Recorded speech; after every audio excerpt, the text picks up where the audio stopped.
안녕하세요. 천양아입니다. 오늘은 3장의 64비트 기반의 프로그래밍에 대해서 좀 들여다보려고 합니다.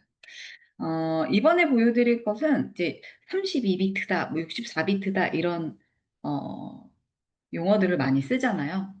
너의 컴퓨터는 32비트냐, 64비트냐 요것이 대체 어떠한 컴퓨터 구조적으로 뭐 쓰임이 있는지에 대해서 32비트와 64비트 기반 프로그래밍에 대해서 좀 비교하면서 설명드리도록 하겠습니다. 보시게 되면은 이제 64비트와 32비트가 이제 구분되어 있는 어떤 식으로 64비트가 뭐고, 그다음에 32비트가 무엇이냐라고 보았을 때, 이 32비트와 64비트 요것을 이제 어떤 식으로 결정하느냐죠. 음, 무엇이 요 64비트고 32비트인지, 네, 계속 같은 단어를 반복하고 있는데, 그것에 대한 구분의 기준은 첫 번째, 한 번에 송수신 가능한 데이터의 크기를 의미하고요. 두 번째는 데이터 처리 능력에 대한 부분이 되겠습니다. 한 번에 처리할 수 있는, 그러니까 한 번에 어, 어떤 뭐 주소값이라든지 데이터를 주거니 받거니 할 수 있는 그러한 데이터의 크기를 의미하고요. 그 다음에 이 데이터의 송수신에 대한 내용이 나와 있어요.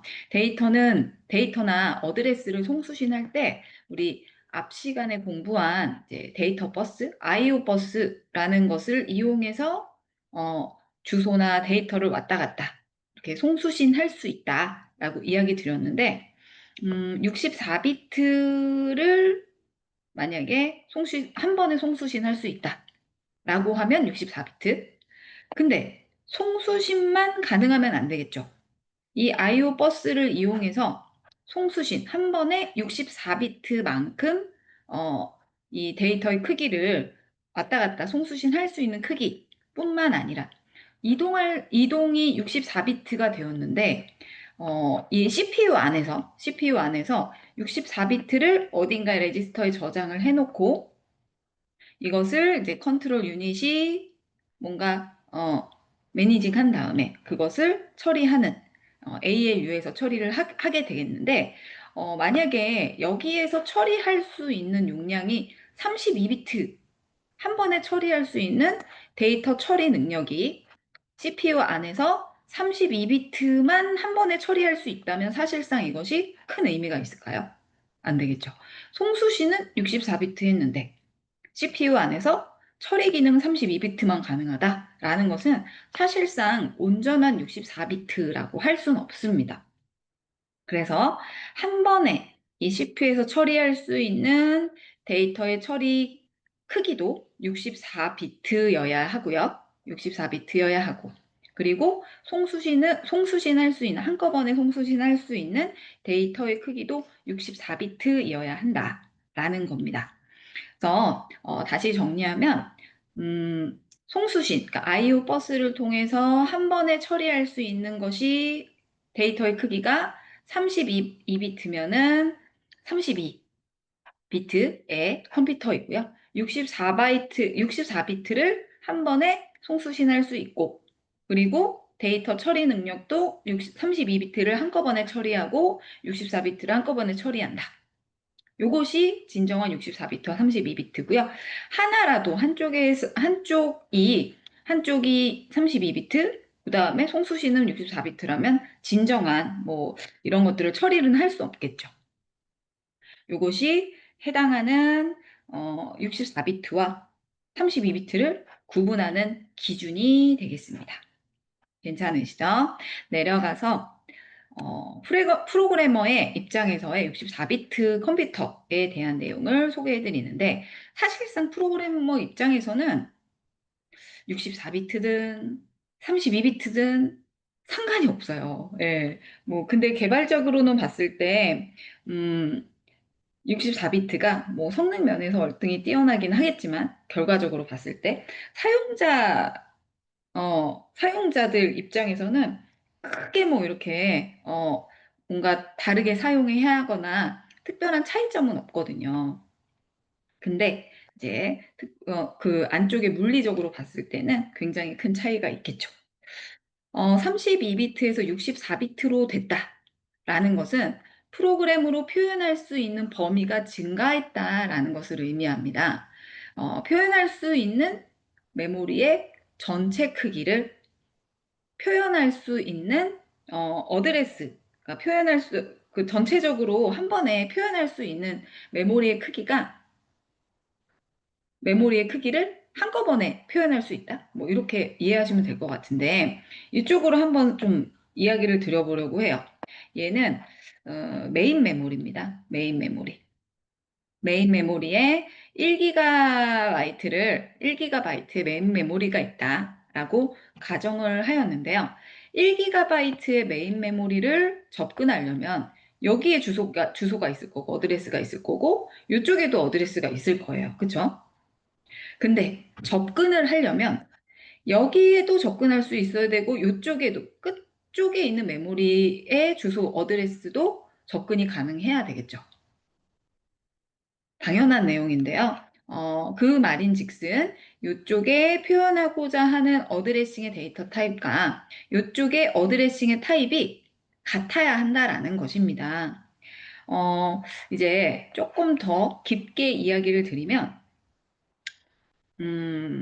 요거 이제 이야기 드리기 전에 하나 더 좀 이야기를 앞에서 좀 해드리고 갔어야 되는데 잠깐 가볼게요. 여기에 다시 위로 올라왔습니다. 위쪽으로 올라와서 좀 깨끗하게 지워보도록 하겠습니다.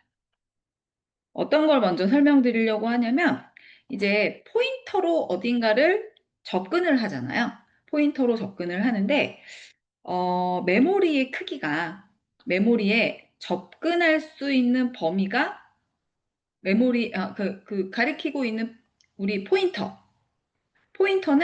32비트의 컴퓨터에서는 4, 그 다음에 64비트에서는 8바이트 쓰거든요. 4바이트, 8바이트. 32비트에서는 포인터가 4바이트.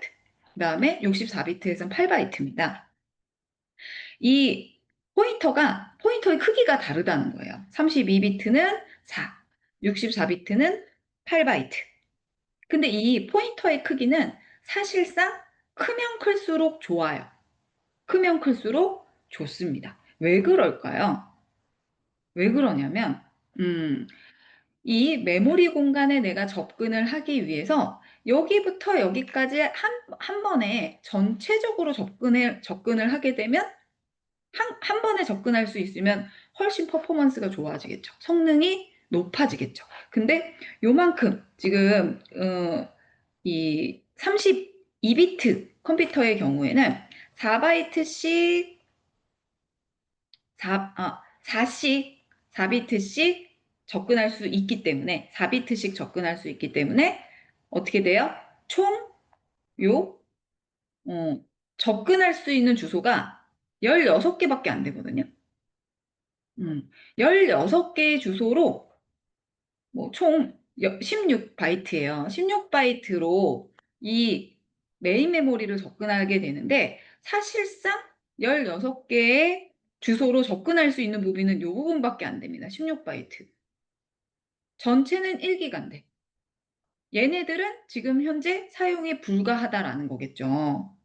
그래서 포인터의 크기, 다시 말해 포인터의 크기는 32비트보다는 64비트가 훨씬 더 크지 않습니까? 아까 이야기 드렸듯이 얘는 4, 얘는 8이라고 이야기를 드렸어요. 포인터가. 그러면 전체적으로 표현할 수 있는, 한 번에 액세스할 수 있는 메모리의 주소 표현은 32비트는 아주 최대로 봤을 때는 얼마나 가능한 겁니까? 2의 32승만큼 가능한 거죠. 한 번에 메인 메모리에 액세스할 수 있는 메모리의 주소 표현의 크기가. 64비트는요? 그러면 2의 64승 정도 되겠죠. 0부터 1까지로 봤을 때 굉장히 어마무시한 그러한 범위를 메모리 주소로 표현할 수 있게끔 그렇게 접근할 수 있겠습니다. 그래서 사실상 메모리는 크면 클수록 좋다. 당연히 4바이트고 8바이트이기 때문에 훨씬 더 접근할 수 있는 주소의 표현법이 범위가 넓어질 수밖에 없다라는 거. 그 다음에 두 번째는 버스의 용량, 그러니까 IO 버스의 용량, 송수신할 수 있는 요 용량이 똑같이 여기에서 64 이동했으면 여기서 처리도 64가 돼야 된다라고 이야기를 계속적으로 드렸는데 이제 버스의 용량이 버스는 32비트요. 32비트? 뭐 아니면은 뭐 64비트라고 합시다. 내가 나의 그 포인터는 뭐 예를 들어 128이라고 해볼까요? 128비트라고 해볼까요? 128비트 포인터가 가리키고 있는 그러니까 포인터가 한 번에 주소로 표현할 수 있는 범위가 128바이트인데 버스로는 IO 버스로 한 번에 전송할 수 있는 그 용량이 64라고 합시다. 64바이트, 64비트. 그러면 얘를 다 표현을 해야 되는데 송수신 어드레스 주소를 64비트 한 번에 그 송수신할 수 있는 크기가 64비트밖에 안 되기 때문에 어떻게 돼야 될까요?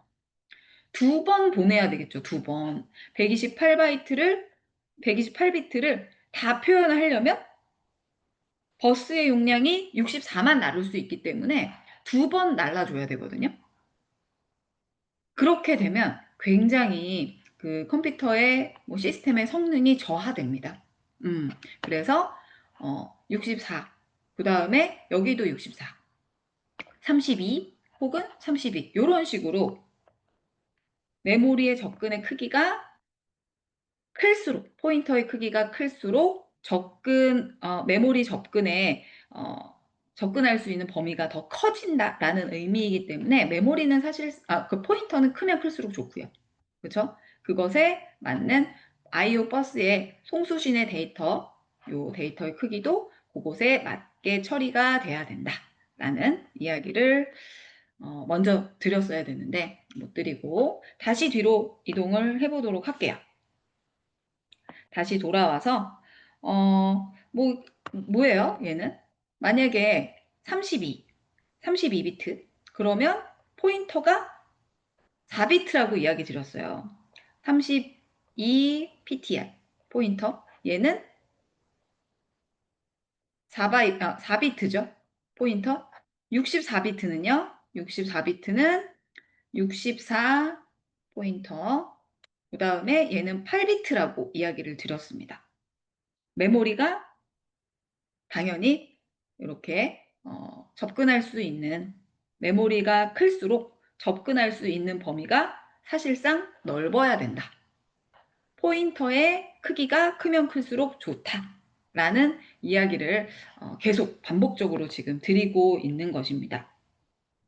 사실상 이 메인 메모리에 접근하려면 어떻게 돼요? 전체적으로 한 번에 어드레싱 해야 된다라는 거겠죠.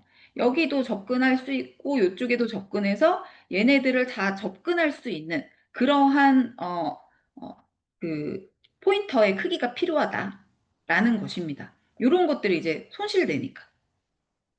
괜찮으시죠? 그래서 64비트 컴퓨터에 대한 프로그래머 입장에서 64비트 컴퓨터는 지금과 같이 포인터의 크기가 크기 때문에 메모리에 전체적으로 한 번에 어드레싱 할 수 있다라고 이야기를 드릴 수가 있겠네요. 4비트의 경우에는 4비트 쓰고 총 16개, 최대 16개까지 접근할 수 있는 주소로만 표현할 수 있기 때문에 요만큼만 표현할 수 있는데 64비트는 64승까지 표현할 수 있기 때문에 훨씬 더 많은 부분을 접근할 수 있겠죠. 한 번에 표현할 수 있겠죠. 이러한 내용들을 좀 이야기를 드렸고요. 좀 더 내려가시면은 64비트 컴퓨터 메모리 확장하는 활용 가능한 메모리의 확장에 대한 내용이 언급이 되어 있네요. 보면은 그냥 뭐 코드가 써 있는데요. 별다른 것 없고 그냥 예를 들어 그냥 50바이트라고 합시다. 메모리가 50바이트. 근데 이거 지금 처리할 수 있어요. 딱 그 코드로만 봤을 때 처리가 가능한가요? 안 되죠. 요거 STR에 100개짜리 배열. 얘가 이미 뭐 100바이트예요. 그쵸? 얘가 이미 100바이트. 근데 내가 처리할 수 있는 메모리 공간은 50바이트밖에 안 되기 때문에 100바이트 처리 못할 거 아니에요. 심지어 이 부분을 보게 되면은 어떻게 처리를 하는 형태인가요? 스캔 F. 뭐 요쪽에 이제 뭐 메모리 공간이 있고 요 데이터를 전체적으로 한꺼번에 읽어서 처리를 하는 형태죠. 그래서 100바이트 처리 한꺼번에 못 하겠죠. 내가 처리할 수 있는 메모리의 크기는 50바이트이기 때문에. 그래서 이렇게 써주시면은 훨씬 더 이러한 메모리 확장에 대한 활용 가능성이 높아진다. 효율적으로 활용할 수 있다. 똑같이 50바이트여도 얘도 50바이트라는 가정하에 보시게 되면은 어떻게 돼요? 어떻게 돼요? 스캔F 해가지고 1바이트씩 읽는 거 보이세요? 1바이트씩 한 음절씩 읽어 들어가네요. 한 음절씩. 그러면 하나 읽고 그 다음 하나 읽고 그 다음 하나 읽고 하기 때문에 50바이트의 메모리 처리할 수 있는 메모리 공간은 똑같지만 뭐 100개를 하더라도 한 음절씩 1바이트씩 처리하기 때문에 1바이트씩 처리하기 때문에 한 문자씩 읽어드려서 얘는 메모리 공간이 작아도 100바이트를 처리할 수 있다라는 거겠죠. 그래서 이런 것들은 많이 쓰는 코드니까 외워두시는 것도 좋아요. 굉장히 많이 쓰이는 코드 중에 하나입니다. 그래서 활용 가능한 메모리의 확장에 대한 코드를 한번 살펴보았고요.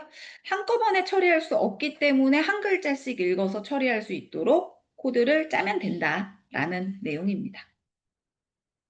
좀 더 내려가서 뭐 정리가 되어 있는데요. 보면은 32비트 컴퓨터는 포인터가 32비트 4비트. 그 다음에 뭐 64비트는 포인터가 64비트다.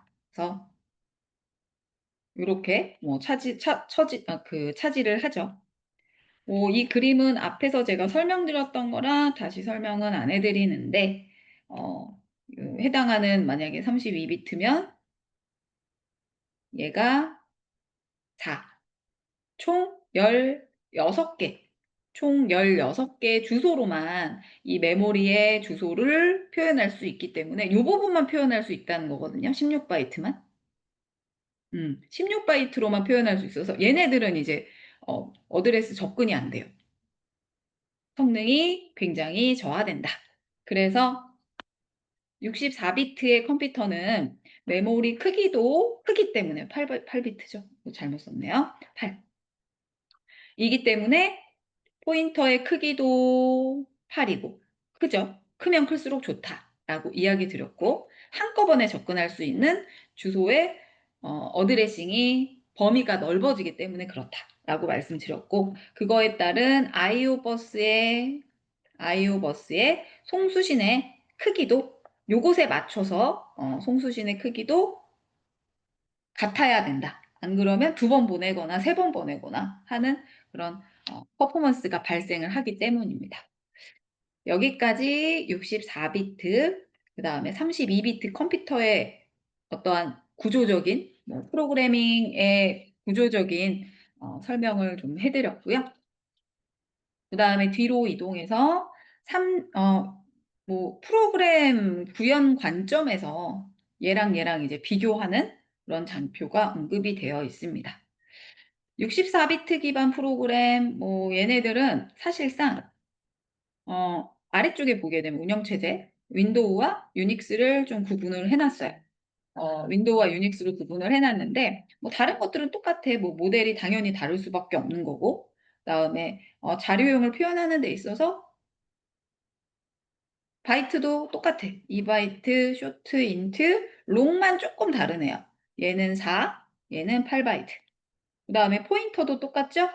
포인터도 똑같은데 유닉스든 윈도우든 모두 포인터는 8바이트라는 것. 이게 핵심이겠죠. 근데 크게 다르지 않아요. 포인터랑 롱 데이터 타입 빼고는 다른 것들이 크게 다르진 않거든요. 그 이유가 32비트 시스템과의 호환성 때문입니다. 32비트의 시스템에서도 잘 돌아가고 어느 정도는 64비트의 시스템에서도 호환성 있게 잘 이렇게 시스템이 구동이 될 수 있도록 호환성 때문에 비슷하게 만들어 놨습니다. 너무 확 변하면 퍼포먼스적으로도 성능이 더 떨어지고요. 한꺼번에 바뀐다면 모를까 부분적으로 변동하고 뭐 일부 수정하고 그 업데이트해서 사용하기 때문에 그렇고요. 그래서 호환성 때문에 비슷하게 이렇게 데이터 타입 취급을 하게 된다라는 내용이 나와 있습니다. 좀 더 내려가면 64비트와 32비트 공존의 문제점.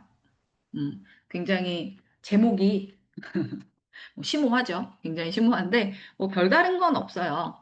요거 지금 ARR 해가지고 포인터죠. 포인터입니다. 포인터. 근데 얘는 지금 현재 64비트라는 가정하에 얘는 어,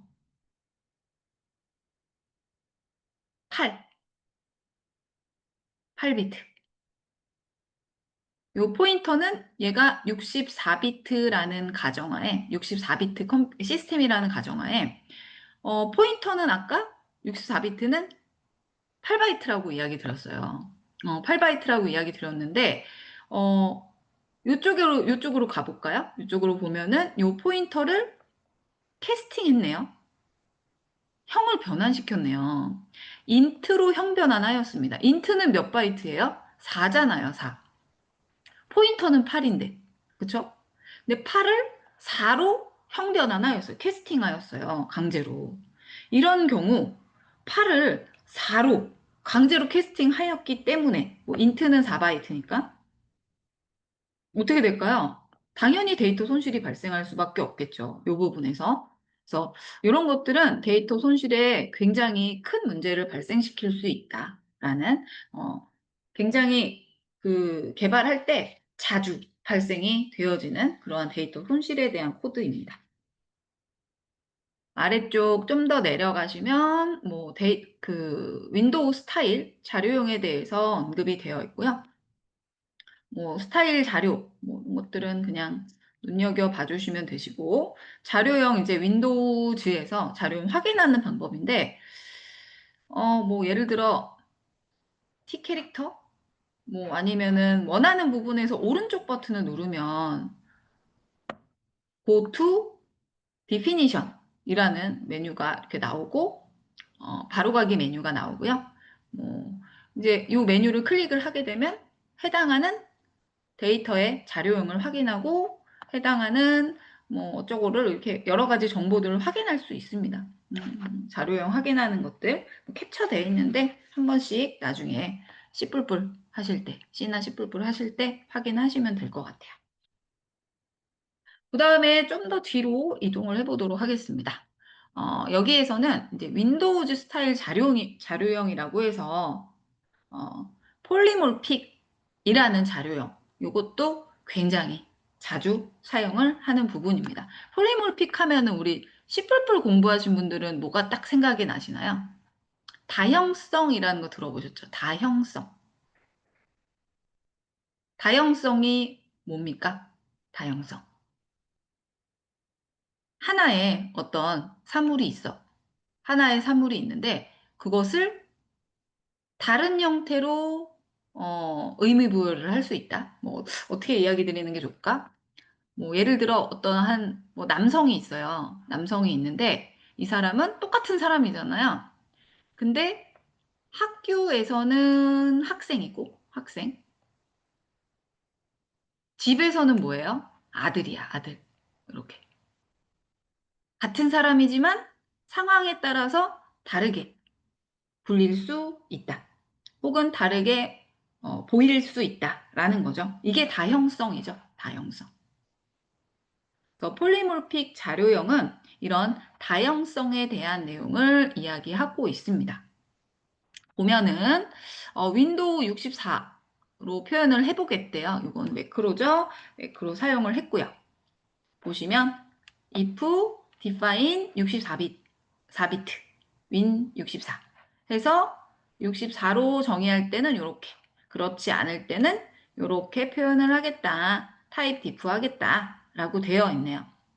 뭐 별다른 거는 없고요. 다른 거 long, 뭐 ptr, ulong, 그 다음에 int, 그 다음 64비트, uint ptr 이렇게 각각 언더라인, 언더라인에 int 64비트 형태로 정의를 하게 되면 이런 식으로 표현을 하겠다라는 거죠. 그렇지 않으면 이렇게 표현하겠다라는 건데 하나만 보여드리면은 뭐 unsigned 64로 하게 되면 이렇게 표현을 하겠다. 그러니까 그 unsigned int 64로 하게 되면 나는 64로 표현하겠다. 64비트로 표현을 하겠다라는 거고 그리고 그렇지 않으면 unsigned int 형태로만 표현이 된다면 32비트로 표현을 해주겠다. 그래서 64로 볼 수도 있고 없으면 그렇지 않으면 32비트로 표현을 하겠다라는 것이겠죠. 이것이 폴리몰픽 자료형이 되겠습니다. 다형성. 굉장히 이것도 많이 활용이 되어지는 코드이긴 하거든요. 그래서 요거 집어넣고 경우에 따른 타입 diff를 하였다라는 거. 그래서 64비트로 정의, 그렇지 않으면 32비트로 정의하겠다. 약간의 다양성이라고 되어 있지만 위에 보시면은 이런 이제 위쪽에 호환성 때문에 호환성을 중시하기 때문에 이러한 표현들도 뭐 폴리몰픽 자료형을 활용한다라고 보셔도 무관할 것 같습니다. 얘는 사실상 포인터는 아니에요. 그냥 이런 거 PTR이라고 되어 있지만 포인터는 아닙니다. 엄밀히 따지면. 아래쪽에 코드 들어가 있는데 정말 이거 실무적으로 굉장히 많이 쓰는데 한번 보겠습니다. 어떻게 되어 있는지 보면은 VAL1, VAL2 라고 해서 두 개의 변수를 정의를 했거든요. 그런데 이쪽에 뭐 보게 되면은 뭐 디스턴스라고 해가지고 어떤 메모리 공간에 뭐 할당이 되어지겠죠. 저장이 되어집니다. 그래서 VAL1과 VAL2의 요 거리를 계산을 해서 뭔가 뭐 측정해가지고 뭔가 활용하고 싶다라는 코드 같아요. 이쪽에도 지금 uint 해가지고 a, b를 정의했는데 얘는 int는 4비트였죠. int는 4예요, 4. 근데 이쪽에서도 인자를 또 받고 있네요. 그렇죠? 인자를 전달하고 있네요. 인자를 전달하고 있는데 여기에서 이제 발생할 수 있는 거. 얘는 무조건 4짜리이기 때문에 32비트에서는 뭐 처리하는데 크게는 문제 없겠지만 64비트 컴퓨터에서는 처리하는데 문제가 발생할 수 있겠죠. 그래서 unsigned 64, win 64에 이렇게 처리하면 64비트로 처리하고 없으면 32비트를 처리하겠다. 이렇게 처리를 해 주시면 됩니다. 굉장히 그 개발할 때 프로그래머들이 실무적으로 많이 쓰는 그러한 코드이니까요. 눈여겨보시고 폴리몰픽 쓰시면 될 것 같습니다. 아래쪽에 뭐 오류의 확인이라고 하는 부분이 들어가 있는데 오류의 확인은 뭐 이게 약간 좀 동떨어져 있는 내용이긴 한데 갑자기 나오네요. 네, 특정 교재를 제가 선택해서 뭐 순서대로 지금 보고 있기는 한데 get last error라는 함수 에러 코드를 에러 코드를 확인할 수 있는 함수가 get last error라는 함수가 되겠습니다. 이제 뭔가가 에러가 발생하면 전역 공간에 이 에러 코드가 이렇게 위치를 하거든요. 위치를 하는데 여기에 저장된 값을 전달을 해줍니다. 값을 전달을 해줍니다. 뭐가? 얘가. 요 함수가. 음. 요 전역 코드에 저장된 에러 코드를 값으로 요 저장된 값을 전달을 해주고요. 사실 저장된 값은 에러 코드겠죠.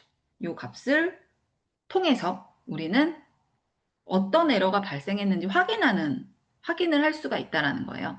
그래서 함수 호출의 성공 여부 확인의 뭐 기본이라고 해서 뭐 get last error라는 함수에 대해서 언급되어 있는데 뭐 여러 가지 보면은 사실상 요 전역 공간에는 하단에 보면은 이렇게 뭐 534, 535, 536이라고 하는 코드가 이제 존재를 하겠죠.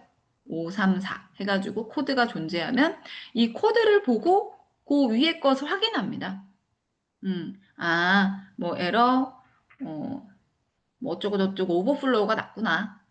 그 다음에 파이프 커넥티드 뭐 에러가 났구나. 라고 확인이 가능하죠.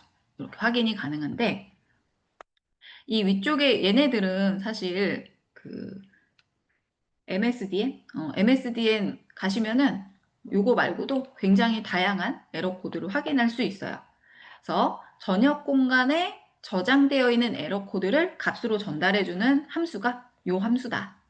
라고 보시면 되고, 요 코드를 통해서 우리는, 컨스턴스를 확인하고, 어떤 에러인지 확인하고, 이러한 과정으로 뭐 디스크립션도 볼 수 있겠죠. 아래쪽에, 이거는 뭐 실제적으로 get last error라는 함수를 활용하는 코드를 짜 놓았는데요. 보시면은 뭐 핸들 h 파일이라는 이거는 윈도우 시스템적인 함수 같아요. create 파일 이런 것들도 뭐 윈도우 시스템 함수이고요. 이거 보면은 별거 없어. 뭐 create 파일에 뭐 이 파일을 찾아가지고 리드하겠다. 당연히 이 파일이 없으면 에러 코드가 발생을 하겠죠. 음, 에러 코드가 발생을 하는데 이쪽에서는 뭐 인밸리드 핸들 밸류라고 해서 오류 발생됐음을 알려주는 그러한 것이고요. 오류가 발생했다. 어떠한 오류가 발생했는지는 아니고 그냥 오류가 발생했다. 발생했음을 알려주는. 그거는 그것에 대한 디테일한 전역 공간에서 어떠한 에러 코드가 발생했는지 값으로 전달하는 함수는 이쪽에 들어가 있네요. 그죠? 그래서 오류 코드를 값으로 전달해주고 나는 그 값으로 요 2번이라는 에러 코드를 이제 확인할 수 있는 거고요. 확인할 수 있는 거고 안쪽에 뭐 MSDN 들어가가지고 뭐 컨스텐트 확인하거나 디스크립션 보시고 어떤 에러인지 2차적으로 확인을 하시면 되겠죠. 그래서 코드까지 보여드렸는데 뭐 외우실 필요는 없고요. 그냥 이 코드 전반적인 거 외우실 필요는 없으시고 그냥 get last error라는 함수가 어떤 함수구나 정도만 이해하셔도 좋겠습니다. 여기까지 이제 3장에 대한 내용을 간단하게 좀 설명을 해드렸고요. 크게 뭐 어려운 내용은 없는데 우리가 사용하는 32비트와 64비트의 이제 프로그래머 입장에서는 어떤 식으로 이제 차이가 있는지 보여드렸고 구조적으로 어떻게 차이점이 있는지 좀 설명을 해드렸습니다. 3장은 이것으로 마무리하도록 하겠습니다. 수고하셨습니다.